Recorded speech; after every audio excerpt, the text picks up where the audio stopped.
What is going on, guys? Welcome back to the channel. In this video, I want to talk about the idea of dualism and the New Age movement and how the New Age movement has poisoned the modern mind, at least in my opinion.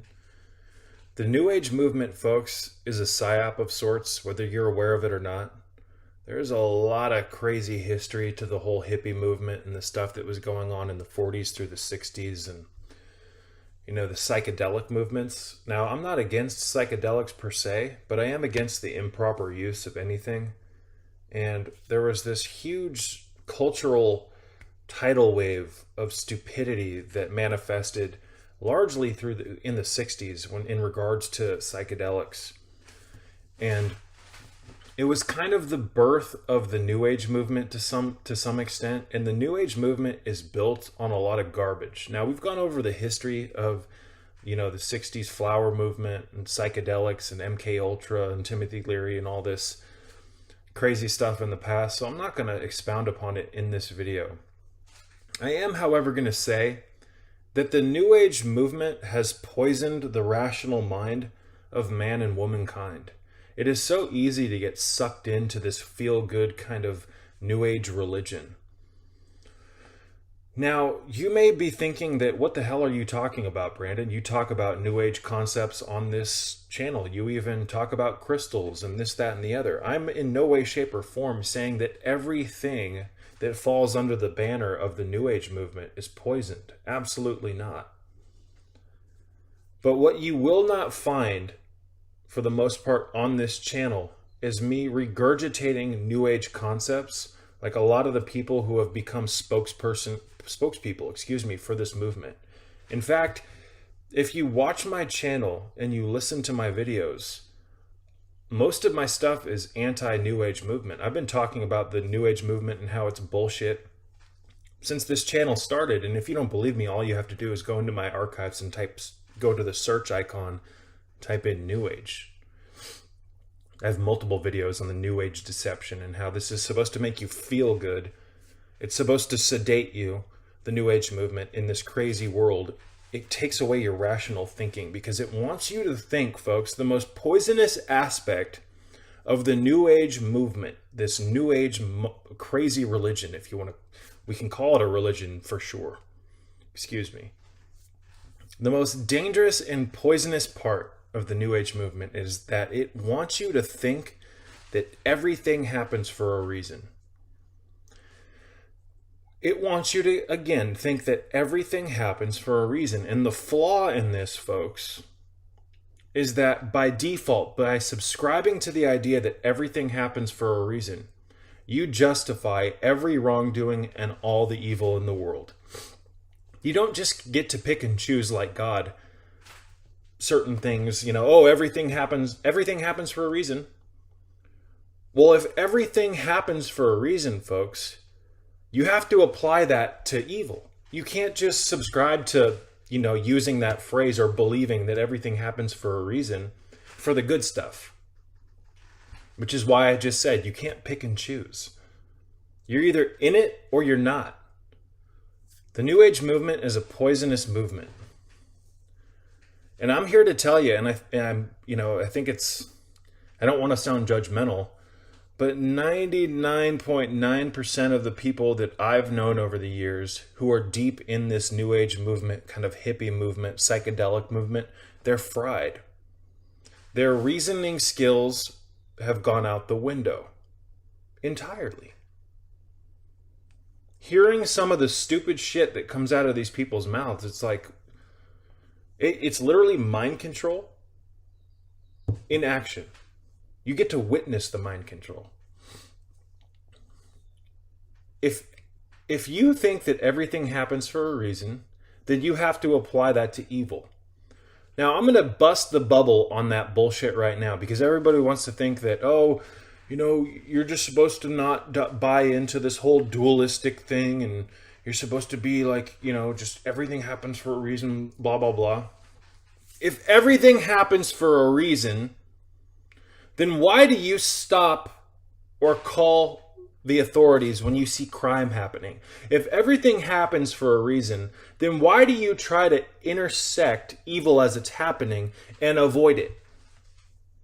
Shouldn't you just sit back and let it happen if everything happens for a reason? Because by you interjecting your will into the things happening around you, aren't you interfering with the overall manifestation of everything happens for a reason? You see, you actively avoid things that bring you discomfort. Am I wrong? You actively try to stop things that you know are wrong. But if everything happens for a reason, then why would you even try to stop it?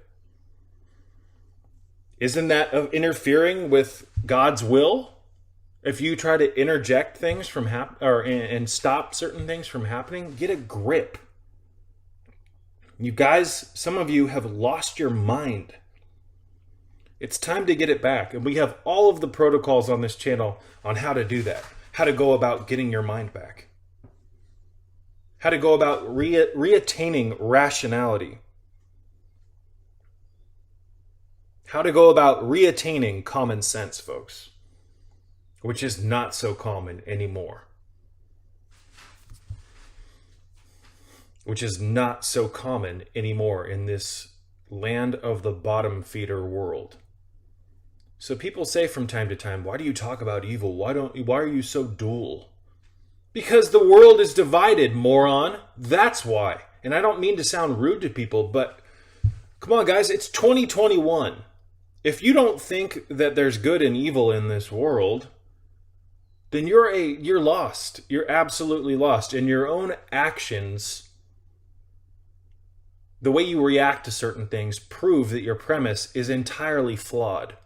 On a subatomic level, the most fundamental building blocks of your beliefs are flawed. Everything happens because of God's will. There's no evil and there's no good in this world. Sure there is. And I don't want to live in a world where people just think that everything happens for a reason. Because, folks, again, when you see evil, if you go out into the world and you see someone robbing an elderly woman, what do? Oh, that's God's will. That's God's will. Everything happens for a reason. Let me just keep driving my car. No, you stop, you assess the situation, and you do what you can within your power to stop it. Whether that be getting out of the car and trying to stop the person, or calling the police, whatever it is. Your own actions in situations like that prove the flaws of your own thinking processes. About there's no evil in the world, everything's an act of divine balance, yada, yada, yada. If that's divine balance in your opinion, I want nothing to do with your God. And I don't care if you think I sound like a Luciferian. I don't care if you think I sound like a Satanist, even though I hold Christ in high esteem on this channel. Even though my name's Sacred Serpent, people think I'm demonic because of Sacred Serpent, this, that, and the other. Do you know the origins of the serpent? Do you know the Gnostic origins, not agnostic, but Gnostic origins of the serpent? The serpent was a symbol of wisdom before it was bastardized and used to demonize occult wisdom.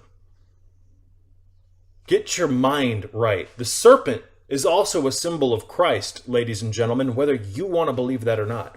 Didn't Christ say that be wise as serpent and as gentle as be wise as serpents and as gentle as doves? The Gnostic origins of the serpent. The ancient symbolism of the serpent in ancient Egypt, in Greece, in ancient cultures. Read The Serpent Grail by Philip Gardner to wake up your mind about the serpent. The serpent is not evil. And when I see it. I see people try to tell me that dualism isn't real, or that evil isn't real. It's all about love. Everything's manifesting itself in the divine omnisphere and blah, blah, blah. But they'll turn around and call me Satan for using the word or the name Sacred Serpent. So when a Christian tells me that dualism isn't real, the entire foundation of the Christian ethos is dualism. Right and wrong. Good versus evil. Satan versus God. Even though God created Satan. Do you know that the modern Bible has been handed down for hundreds of years through corrupt kings and queens and priestesses and priests to be used as a mind control tool? It's just insane that people will trust a book just by default. I trust that the serpent is evil because this book told me. Go read the Nag Hammadi scriptures. Now, there was something I wanted to say about the serpent that I lost, or I forgot in my little rant there. But it's a crazy time, you guys, because people are so contradictive. Be Christ-like. Find refuge in Christ. I already have through my Kundalini experiences. You're evil. You use the name Sacred Serpent. No, you're evil for judging before you have a solid foundation of understanding. There's no right and wrong in the world. Everything's just happening according to divine will. That is just... The Lord works in mysterious ways. It's so ridiculous. Do you know that God, throughout the Bible, the modern Bible that most Christians use, whether it be the King James Version, this, that, and the other, God is literally quoted as saying that I create the good in the world and the evil. God is literally quoted saying I create the good in the world and the evil. But you Christians, it's just like excuse me. I've got my tongue tied a little bit here because I'm just blown away at how people aren't able to read between the lines. God literally tells you in the Bible that he creates the good in the world and the evil, the storms, the famine, you name it. And did you know that God killed far more people than the devil? We're talking about millions here. And I think last time I checked, the devil killed less than 20.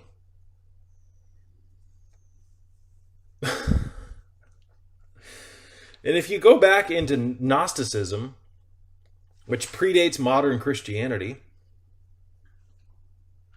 the Gnostics believed that a demiurge, they called it, or a Yaldabaoth, a Daldabaoth, whatever you want to call this entity. I've always called it Yaldabaoth, which most people within Gnosticism refer to this entity as the demiurge. They believed that the demiurge, a false god, basically the Antichrist, came into this world and controls all of the material realm. And that this god set up this evil system and is the true devil, but posing as God. They also believed that the serpent in the Garden of Eden was the good guy and came to offer the red pill, which was the apple of Eden. You see, I don't just subscribe to believing that the serpent's evil just because I read it in a book and just because that's what my local religious friend's father told me when I was young, or this, that, and the other. There's a huge magnitude, a forward momentum of saying that the serpent is evil. Why is the serpent evil? Because the Bible told you that? Do you know who wrote those Bibles? Do you know who edited them? Do you know the original origins of the Bible and how the serpent, even in the modern Bible, Jesus says that be wise as serpent and as gentle as doves. It's like you guys just run with anything and believe it because it's in a Bible. If that Bible told you that people with yellow skin were evil, would you believe that too? Or people with white skin or whatever? You have got to use personal discernment to make decisions. Otherwise, you're creating a foundation of beliefs based on fear.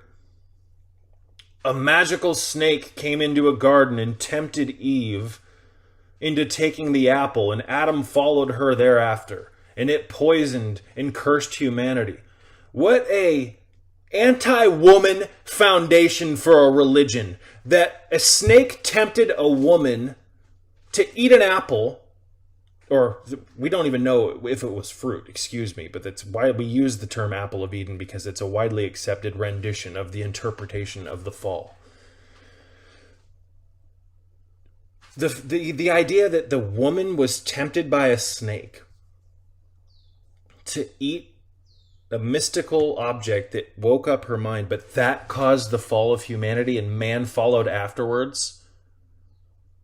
That is an anti-woman religion beyond words.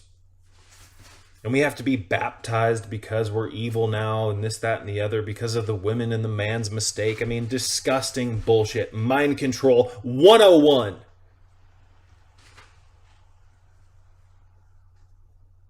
You questioned the Bible? Aren't you worried about hell? No, because ladies and gentlemen, we're already in hell. You mean to tell me that God uses the Bible as a test to whether or not you're going to go to hell and not your actions and in your deeds? What about people who don't have access to a fucking Bible?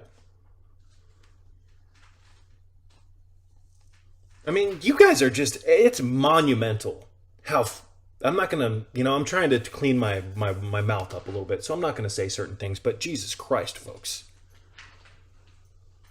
The content of your character is more important than your passages in your Bible that you could quote. My God. Anyways, you guys, I'm going to get going. I love you all. May peace be with you.